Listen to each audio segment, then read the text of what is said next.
Welcome back to Mediocre MTG. Found one more deck I can go through. A commander deck that I played a few times there towards the end of my, my commander days when I was still living in Florida and had the play group. So I think the last one I built is, played a little bit, is Sasaya Orochi Ascendant. It's one of the flip cards from one of the Kamigawa sets. I reveal my hand. If I have 7 or more land cards in it, flip it. And then whenever a land you control is tapped for mana, add 1 mana of that type to your mana pool for each other land you control with the same name. So if I had, I don't know, let's say on turn 4, I somehow had 7 lands, and I play a land, each land would tap for 4, each forest. So each land you control. So of course I want to play as many forests as I can. So I guess for reasons why not, I do end up packing a reliquary tower in my most of my commander decks, or I did at least. And then from there, yeah, that's right. I built this. I wanted to abuse. Here are 78 forests. 78 forests and 1 reliquary tower. So I got 79 lands in this thing. So this is gonna be a quick one. The reason why I want to do this is because there are some cards in here that I'm gonna pull out, and this deck's gonna be done, and I'm gonna use for make a pioneer deck. So you'll see a theme here with cards I'm playing. So the first one that we have here, I did kind of look, is what one is that? It's Nissa. I got a Nissa Vastwood Seer here, and I keep her in the case, for flipping and whatever. So this in there good for grabbing forests, transforming, and putting lands out there.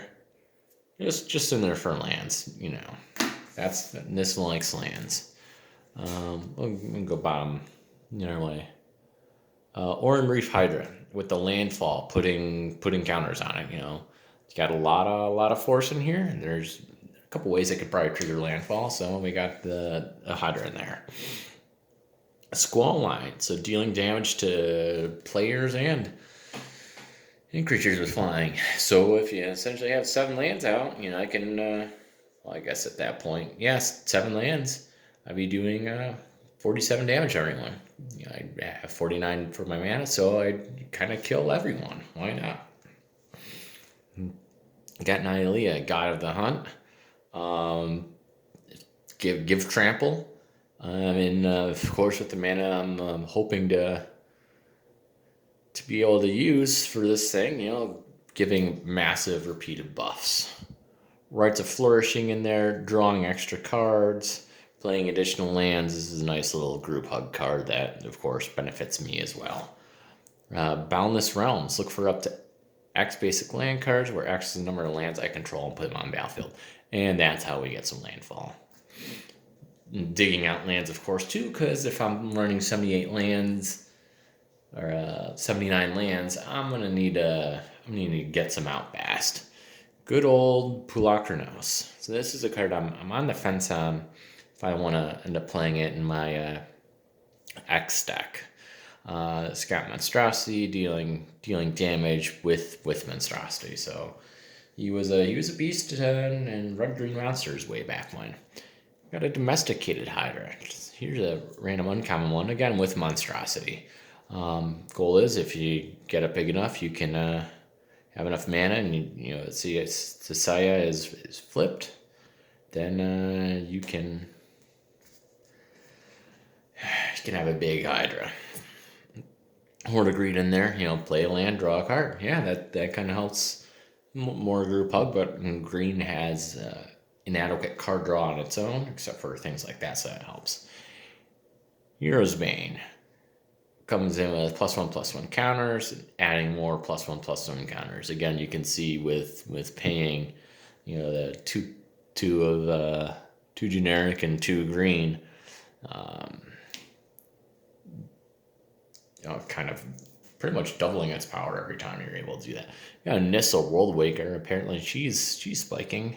So that she's in there for the +1 on tapping force and the -7 grabbing as many basic lands as I can. Yeah, she's been going up in price. Gelatinous Genesis. But XXX green ooze creature tokens on the battlefield. I did something like this. I made like, I don't know, 34 green oozes once or something silly like that. I don't know. Maybe it wasn't that many, but yeah, Feral Hydra. Here's another card with X and putting +1/+1 counters on it as well. Why not? Dungrove Elder. It doesn't really fit the theme, but power and toughness equal number of force I control. Well, that seems pretty good. And throwing hexproof on a creature. Yeah, you need a. That can be scary. Tireless Tracker. Lands entering the battlefield, investigating. It's in there essentially for drawing cards. He's Tireless Tracker is something, and maybe going up more. We got Garrick, putting beasts on, putting worms on, drawing cards. Yeah, this is the -3, -6, especially in there. +1 it until you can do whatever, but he kind of fits the theme well. So we're getting into the 4 cards that I'm gonna probably pull out. Going into one of 2 decks, we got Animus Awakening. Look at revealing top decks and putting all land cards onto the battlefield, and possibly untapping them. Mistcutter Hydra. I've got 2 of these, I believe, so this will be number 3. Can't be countered. X in green and Haste Pro Blue. Comes in with counter. Seems good. The old Walking Ballista. I got a double X cost. That does a number of things. And then Genesis Hydra. When you cast it, reveal X cards. Put a 9 land permanent with converted mana cost X on the battlefield. So this one probably not as much. I don't know how many non-X spells I'm going to have in there. That's what kind of is a baby. But being able to cast another potential creature off of it would be good. That's it. That was my Sasaya. Again, packing all of the lands. Yeah, it's my deck's going to come apart. Should be pretty easy because a lot of it's lands. I have a lot of forests anyway, so I don't know if I need them. But that's it. Just want to go over another one of my commander decks from the days of yore. And we're going to we'll do another bonus video here. So thanks for watching this one. Hope you watch the next one. Hope you watch them all and watch them all repeatedly. It's got like 13 million views, and I guess at that point you get money. I don't know. It's not about the money. It's about me showing how mediocre I am and the goofy decks that I do. So, all right. Thanks for joining me. Bye.